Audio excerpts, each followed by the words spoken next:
कभी भी दुनियादारों से उम्मीदें वाबस्ता ना करें। एक बात सुने बड़ी शानदार, इमाम गजाली ने लिखी है। इमाम गजाली फरमाते हैं कि हारून रशीद ना हज करके वापस आया बगदाद में, तो कोने में हजरत बहलोल दाना बैठे थे।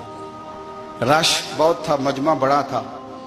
हजरत बहलोल दाना भी सड़क के किनारे बैठे थे, तो सिपाही कहने लगे यहाँ से उठ जाओ। फरमाने लगे हारून रशीद की जमीन नहीं, जमीन मेरे रब की है, मैं क्यों उठूं।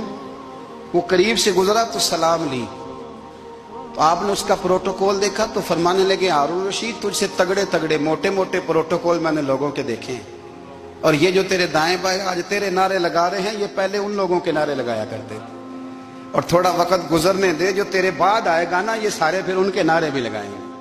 तू झूठ की दुनिया में जिंदा है, इनसे तूने उम्मीदें वाबस्ता की हैं, ये कल उसके नारे लगाएंगे। उसके दिल पे बड़ा असर हुआ, घोड़े से उतर आया, आगे कहने लगा हुजूर आपने मुझे बड़ी अच्छी नसीहत की है, मेरा दिल बड़ा ठंडा हुआ है। मैंने सुना है आप मकरूज हैं, कुछ लोगों का कर्ज, तो मुझे कोई हुक्म ही कर दें। आप हंसने लगे, फरमाने लगे यार तू तो बड़ा ही बेवकूफ है, बड़ा ही बेवकूफ है तू, मैं तुझे नसीहत कर रहा हूं, तू मुझे उलझा रहा है। हुजूर कोई हुक्म कर दें। क्या खूबसूरत अंदाज है रब करीम के बंदों का। हजरत बहलोल दाना फरमाने लगे तेरा रब कौन है। कहा अल्लाह। तो फरमाया मेरा कौन है। कहा अल्लाह। फरमाने लगे ये तो नहीं ना हो सकता कि अल्लाह हारून रशीद को देता रहे और बहलोल दाना को भूल ही जाए। ये तो नहीं ना हो सकता कि हारून रशीद को देता रहे और बहलोल दाना को भूल जाए। फरमाया उसका दिल, उसका इरादा हुआ, इरादा कुदरत हुआ कि बहलोल मकरूज रहना चाहिए, तो अगर रब मुझे रखना चाहता है, दुख कबूल मोहम्मद बख्शा राजी रहन प्यारे, अगर वो चाहता है मैं मकरूज रहूं, तो मैं भी चाहता हूं कि मैं मकरूज ही रहूं। ये तो नहीं ना हो सकता कि तुझे दे और मुझे ना दे। फरमाया मेरी तुझसे कोई उम्मीद नहीं, मुझे जब भी देगा मेरा रब भी देगा, और वो देगा तो फिर इंशाल्लाह खजाने खोल के देगा। दुनियादारों से उम्मीदें वाबस्ता करना, लोगों के पीछे, ये छोड़ दें। आप बेचैन रहेंगे, बेकरार रहेंगे। अल्लाह वालों से जरूर उम्मीदें वाबस्ता करें, इसलिए कि उनके पास जो कुछ होता है वो दरअसल रब का ही होता है। लेकिन सेठों से, नवाबों से, सियासतदानों से बाज आ जाए, हमारी बड़ी उम्मीदें वाबस्ता हैं। मैं अक्सर कहता हूं जितने फेरे नौकरी के लिए दुनियादार के दरवाजे पे लगाए हैं ना, इससे कम दफा मस्जिद में नफल पड़े होते तो रब उतनी बड़ी मेहरबानी फरमा देता। तीसरी बात ये याद रखें, अगर सुकून लेना चाहते हैं ना, अगर सुकून लेना चाहते हो ना, तो लोगों को डिस्कस करना बंद कर दो। बहुत सारी कमजोरियां हमारे अंदर होती हैं ना, फिर अल्लाह हमारी रोजी तो नहीं ना बंद फरमाता। ये तो नहीं कहता कि जमीन से निकल जाओ। अगर यही वाला मामला हो जो हमारा है कि फो शादी पे इसने मेरे साथ बुरा सलूक किया था, अब सारी जिंदगी बुग़्ज़ रखना है। अगर यही मामला फरिश्ते अल्लाह की बारगाह में कहें कि या अल्लाह इसने फलाने दिन शराब पी थी, अब इसको जमीन में नहीं रहने देना, निज़ाम जिंदगी चलेगा। तो अगर अल्लाह हमें माफ करता है तो हम बंदों को माफ क्यों नहीं करते। आप यकीन करें, इतनी लंबी अदावतें, इतना लंबा हसद, इतना लंबा बुग़्ज़, इतना लंबा। हदीस मैंने पढ़ी, मैं हैरान रह गया। मेरे नबी करीम अलैहिस्सलाम ने फरमाया अपनी बीवी से कभी बुग़्ज़ ना रखना। अगर उसकी एक बात नापसंद हो तो उसे छोड़ के वो बात देखो जो तुम्हें पसंद है। मैं इस हदीस को पढ़ के सोचने लगा कि क्या बीवी का भी बुग़्ज़ रखते हैं लोग।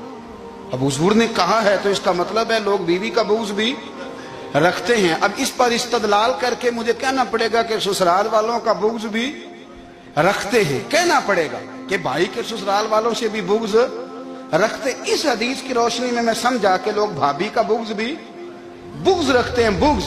वरना आदतें तो हमारी भी कई बुरी होती हैं। अगर आदत एक वजह बने इख्तलाफ की, तो आदतें तो हमारी भी कई बुरी हैं। लेकिन हम अपनी बुरी आदतों समेत अपने आप से प्यार करते हैं, और सामने वाले की एक भी आदत बुरी हो तो उससे बुग़्ज़ रखते हैं। बुग़्ज़ ना पैदा करें। मेरे नबी पाक अलैहिस्सलाम ने फरमाया कुछ चीजें तुम्हारे दीन को मूंड डालेंगी, तबाह कर देंगी, काट देंगी। हुजूर कौन सी। फरमाया हसद, तकब्बुर और बुग़्ज़, ये तुम्हारे दीन को तबाह कर। हम बेचैन इसलिए हैं कि हमने बहुत सारे लोगों का बुग़्ज़ पाला हुआ है, और हर फील्ड में सियासतदान ने सियासतदान का, जातियात पर उतर के बात करते हैं। मुअज़्ज़ज़ तरीन लोग, ताजर ने ताजर का, इल्ला माशाअल्लाह बाज जगह पे अहले इल्म भी एक दूसरे से अदावत रखते हैं। खुदारा दिल रब करीम के आने का ठिकाना है। ये साफ होगा तो इसमें रब रसूल के जलवे होंगे। अगर इसमें अदावत हो, इसमें बुग़्ज़ हो, इसमें कीना हो, निफाक हो, सुने मेरे रसूल करीम हजरत अबू बकर सिद्दीक रज़ी अल्लाह ताला अन्हु कहते हैं मैं रो ही पड़ा। मक्का फतह हुआ ना, तो इकरमा बिन अबू जहल ने पैगाम भेजा कि मैं ना कलमा पढ़ने के लिए आ रहा हूँ। वह बात लंबी है, मैं मौजू पे रहना चाहता हूँ। कहते हैं जब वो आने लगा ना तो नबी पाक ने हम सबको बुलाया, हम हाजिर खिदमत हुए तो हुजूर फरमाने लगे कि उसके बाप ने ना बड़ा जुल्म किया है हमारे साथ, अबू जाल ने बड़ा सताया है, बड़ी तकलीफ दी है। आप मुझे बतलाएं कि वो एक दफ़ा किसी शादी पे बहस होती है बीवी के भाई के साथ, फिर सारी जिंदगी उस बेचारे को माफ़ी, वो 10 दफ़ा घर आता है माफ़ी मांगने पर सवाल ही नहीं पैदा होता। मैं ओ हो मुझे ही कह दिया, यानी फिर मैं मुझे ही कह दिया आपने और मेरी शान में बेअदबी और फिर मैं माफ़ कर दूं। तौबा तौबा तौबा, ये कैसे हो सकता है? मेरी नाक नीची हो जाएगी और आपने मुझे कह दिया, सवाल ही नहीं पैदा होता। और ये रोना मैं अक्सर होता हूँ कि शादी वाले दिन दामाद साहब का ज़्यादा दिमाग ख़राब होता है। जब छोटी साली की शादी होती है ना, उस दिन इसको बुखार चढ़ता है, कोई इसको कान में कहता है तेरी इज्जत नहीं कर दे, उस दिन इसका दिमाग ख़राब हो जाता है, बच्चे उठा के निकल आता है। वो बेचारा सुसर मिन्नतें कर रहा होता है कि तेरी मेहरबानी आ जा, ये इज्जत करा रहा है। तो मैंने कहा एहतजाज करके जो इज्जत कराई जाती है वो इज्जत नहीं होती। हाँ, यहाँ मांग के इज्जत देते हैं लोग, यह एहतजाज की कोई इज्जत है?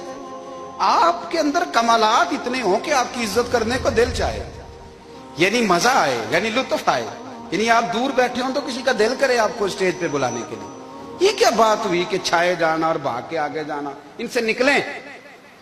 इकरमा बिन अबू जाल कलमा पढ़ने के इरादे से आ रहे हैं, हुजूर अलैहिस्सलाम ने सहाबा को बुलाया। कितनी ज्यादा दावत रखी जा सकती थी माज़अल्लाह। कब से वो चला था जुल्म करने, और उसके बाद उसका बेटा शुरू हो गया। कितनी बातें थी जो ना काबिले माफी थी, पर करीम रसूल ने हमें बतलाया है कि सुकून वाली जिंदगी कहते किसको है। जब सब लोग जमा हो गए तो हुजूर ने फरमाया भाई वो कलमा पढ़ने आ रहा है, उसके बाप ने जुल्म बड़े किए हैं, पर मेरी नसीहत ही है कि उसके सामने उसके बाप को बुरा ना कहे, खबरदार कोई उसके सामने कोई बात ना करे। अब वो कलमा पढ़ने आ रहा है, मुती हो के आ रहा है, बांध के आ रहा है। कहते हैं अल्लाह के रसूल ने ना काफी देर तक खुतबा दिया, ब्रीफिंग दी, बात समझाई। जनाब सिद्दीक अकबर कहते हैं मैं रो पड़ा। एक सहाबी मुझे कहने लगे तुम्हें क्या हुआ? तो मैंने कहा मैं मुस्तफा की रहमत पे रो रहा हूँ। देखो किन के लिए हुजूर ग्राउंड बना रहे हैं, देखो किन के लिए हुजूर तैयारी कर रहे हैं, जिन्होंने सारी जिंदगी दुश्मनी की। खुदारा ये अंदर से अदावतें निकाल फेंको। ओ भाई इतना तो लंबा टाइम ही कोई नहीं, इतना तो वक्त ही कोई नहीं, इसको साफ रखो। बंदा कोई कर भी गया तो कोई अर्ज नहीं। चंगी मंदी सजना कोलों 100 वारी हो जाती, यार यारां दा गिला नहीं करदे।